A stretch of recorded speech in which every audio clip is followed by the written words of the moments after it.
नमस्कार, मैं हूं कुमार गजेंद्र। जनपद ऑन द स्पॉट में आपका स्वागत है। इसके अलावा हमारे एक दूसरे social media platform podcast with Kumar Gajendra में भी आपका स्वागत है। आज एक बड़ी खबर देश के राजनीति के हिसाब से आई, जो सुप्रीम कोर्ट से होकर देश और दुनिया तक पहुंची। दरअसल हुआ क्या, सुप्रीम कोर्ट ने इलेक्टोरल बॉन्ड को असंवैधानिक करार देते हुए आज उन्हें रद्द कर दिया। अब ये सारा मामला गरमा गया, क्योंकि राजनीतिक दलों ने बहुत मोटा चंदा इन इलेक्ट्रॉन बॉन्ड के जरिए जुटाया था, जिसमें सबसे आगे सत्ताधारी दल भारतीय जनता पार्टी थी। सुप्रीम कोर्ट ने गुरुवार को इलेक्टोरल बॉन्ड की वैधता पर अपना फैसला सुनाते हुए इस पर पूरी तरीके से रोक लगा दी है।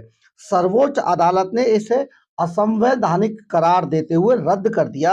सुप्रीम कोर्ट ने कहा कि इलेक्टोरल बॉन्ड को अज्ञात रखना सूचना के अधिकार और अनुच्छेद 19 सेक्शन 1A का उल्लंघन है पूरी तरीके से।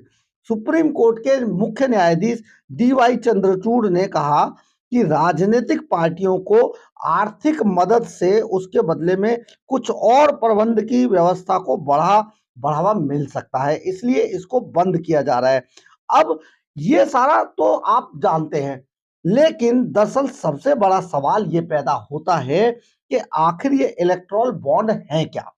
इसको समझना होगा, जरा समझिए इसको ठीक ढंग से। हम आपको बताते हैं कि ये इलेक्टोरल बॉन्ड आखिर है क्या। बहुत जरूरी है इस बात को जानना। इलेक्टोरल जो बॉन्ड है, राजनीतिक दलों को चंदा देने का एक वित्तीय जरिया बनाया गया था। यह एक वचन पत्र की तरह था, जिस तरीके से नोट होते हैं।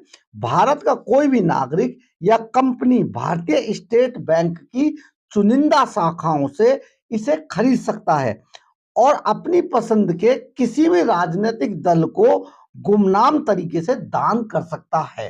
यानी कि उसका पता नहीं लगेगा जिसने ये धन दिया है। ये जो इलेक्टोरल बॉन्ड जो है, जिस अपने जो राजनीतिक दल को भेजा है, दान दिया है, उसका दानदाता का पता नहीं चलेगा, यानी कि उसको गुप्त रखा जाएगा। भारत सरकार ने इलेक्टोरल बॉन्ड योजना की घोषणा 2017 में की थी और इस योजना को सरकार ने 29 जनवरी 2018 को कानूनन लागू कर दिया था।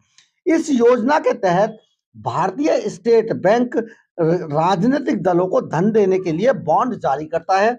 ऐसा कोई भी दाता, यानी कि दान करने वाला, इन बॉन्ड को खरीद सकता है जिसके पास एक ऐसा बैंक खाता है जिसकी KYC की जानकारी उपलब्ध है। इलेक्टोरल बॉन्ड में भुगतानकर्ता का नाम नहीं होता है, ये एक बड़ी बात है। और योजना जो है उसके बताते हैं, योजना के तहत भारतीय स्टेट बैंक की निर्दिष्ट शाखाओं में 1,000 रुपए, 10,000 रुपए, 1 लाख रुपए, 10 लाख रुपए और 1 करोड़ रुपए तक के किसी भी मूल्य के इलेक्टोरल बॉन्ड खरीदे जा सकते हैं।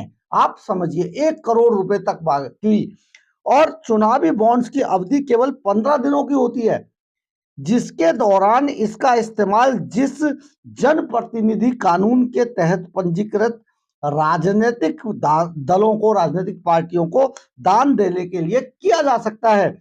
केवल उन्हीं राजनीतिक दलों को इलेक्टोरल बॉन्ड के जरिए चंदा दिया जा सकता है जिन्होंने लोकसभा या विधानसभा के लिए पिछले आम चुनाव में डाले गए वोटों का कम से कम 1% वोट हासिल किया हो। बहुत बड़ी बात है। इस योजना के तहत बॉन्ड जनवरी, अप्रैल, जुलाई और अक्टूबर के महीनों में 10 दिनों की अवधि के लिए खरीदने के लिए उपलब्ध होते हैं स्टेट बैंक की शाखाओं में, चुनिंदा शाखाओं में। इन्हें लोकसभा चुनाव के वर्ष में केंद्र सरकार द्वारा अधिसूचित 30 दिनों की अतिरिक्त अवधि के दौरान भी जारी किया जा सकता है। अब इसमें बड़ी बात है कि भारत में चुनावी चंदे के लिए इलेक्टोरल बॉन्ड 2018 में लाए गए थे और तयशुदा समय के लिए जारी किए जाते हैं। ये पूरा इसका एक सिस्टम बनाया हुआ था। और इसके बाद आप समझिए, जब से ये बॉन्ड जारी हुए तो तब से लेके अब तक जो सबसे ज्यादा फायदा हुआ वो भारतीय जनता पार्टी को हुआ। यानी कि भारतीय जनता पार्टी को जो सबसे ज्यादा चंदा दिया वो प्रूडेंट इलेक्टोरल ट्रस्ट ने बीजेपी को 256 करोड़ रुपए का चंदा दिया। 256 करोड़ रुपए का चंदा ये जो प्रूडेंट इलेक्टोरल ट्रस्ट है इसने बीजेपी को दिया था। और सरकार के मुताबिक जारी होने के बाद से अब तक 19 किस्तों में 1.15 अरब डॉलर कीमत के इलेक्टोरल बॉन्ड बेचे जा चुके हैं। इस दौरान बीजेपी को कुल जारी हुए बॉन्ड के 2/3 हिस्से की जो रकम है वो दान में मिली। इसकी तुलना में मुख्य विपक्षी दल कांग्रेस को महज 9% बॉन्ड ही मिल पाए। भारत में चुनाव और सियासी दलों पर नजर रखने वाली संस्था association for democratic reforms ADR के मुताबिक 2019 से 2021 के दौरान 7 राष्ट्रीय पार्टियों की 62% से ज्यादा आमदनी इलेक्टोरल बॉन्ड के जरिए हुई है, चंदे से मिली। भारत में इलेक्टोरल बॉन्ड इसलिए लाए गए थे ताकि सियासी चंदे में काले धन का जो लेन देन का खात्मा किया जा सके, राजनीतिक दलों को रकम जुटाने की प्रक्रिया को पारदर्शी बनाया जा सके। हालांकि आलोचकों का कहना है कि इलेक्टोरल बॉन्ड का असर इससे उलट हुआ और बॉन्ड के जरिए चंदे पर रहस्य का पर्दा उल्टा पड़ता गया। इसी बात पर सुप्रीम कोर्ट के अंदर बहुत लंबे समय से बहुत लंबी बहस चली और इस बहस के दौरान जो सीजेआई है, चीफ जस्टिस ऑफ इंडिया, ये जो निर्णय था, ये सारा जो फैसला था, मुख्य न्यायाधीश डी.वाई. चंद्रचूड़ की अध्यक्षता वाली 5 जजों की बेंच ने ये पूरा फैसला सुनाया, इस पर पूरी जांच कराई।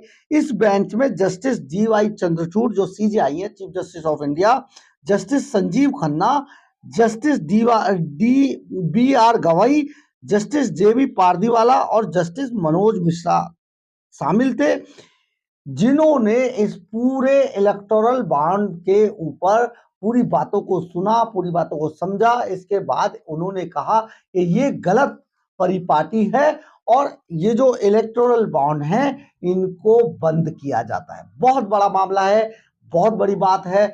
हमारी अदालतें जिस तरीके से पूरी निष्पक्षता के साथ काम करती हैं, जिस तरीके से अपने निर्णय देती हैं, सचमुच जो दूसरे देश हैं इनसे सीखते हैं, क्योंकि जो चीज समाज के लिए, जो चीज राजनीतिक जो हमारे सोशल जो लोग हैं उनके लिए बहुत मुश्किल भरा हो और सिर्फ राजनीतिक पार्टियों को और नेताओं को फायदे पहुंचाने के लिए होती हो, उस पर इसी तरीके से हमारी अदालतें, हमारी सुप्रीम अदालत बैन लगा देती है, उनको बंद कर देती है।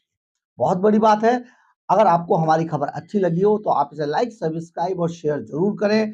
कमेंट्स बॉक्स में अपनी राय जरूर लिखें, इससे हमें ऊर्जा मिलती है। जय हिंद, जय भारत।